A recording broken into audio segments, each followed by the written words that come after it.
జై శ్రీరామ్. అందరికీ నమస్కారం. ముందుగా అందరికీ హనుమాన్ విజయోత్సవ శుభాకాంక్షలు. ఆల్రెడీ నా ఛానల్ పేరు చూసే ఉంటారు. Welcome to my channel Madhu talks. ఈరోజు హనుమాన్ జయంతినా లేక హనుమాన్ విజయోత్సవమా అనే అనుమానం చాలామందిలో ఉంది. హనుమాన్ జన్మతిథి చైత్రమాసంలోనా లేక వైశాఖ మాసంలోనా అనే సందేహం ఉంది. సాధారణంగా ఆంజనేయ స్వామి గురించి తెలుసుకోవాలంటే వాల్మీకి రామాయణంలోనా లేదా పరాశర సంహిత అనే గ్రంథంలో ఉంటుంది. పరాశర సంహిత గ్రంథంలో పరాశర మహర్షి ఆంజనేయుడు వైశాఖ బహుళ దశమి శనివారం జన్మించారని తెలిపారు. అయితే కొన్ని ఇతిహాసాల ప్రకారం చైత్ర పౌర్ణమి నాడు నికుంభుడు తదితర రాక్షసులను సంహరించి విజయం సాధించినట్లు ఆ గ్రంథంలో తెలిపారు.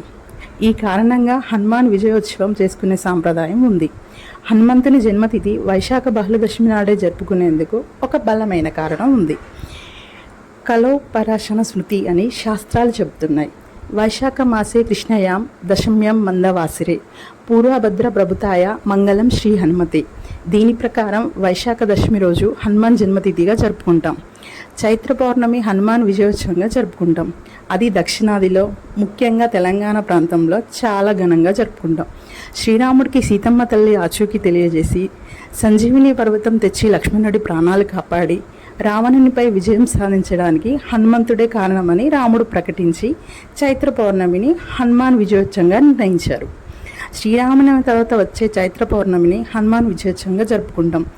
హనుమాన్ విజయోత్సవం తెలంగాణలో చాలా వైభవంగా జరుపుకొని విజయోత్సవ ర్యాలీలు తీస్తాం. సప్త చిరంజీవుల్లో ఆంజనేయ స్వామి ఒకరు.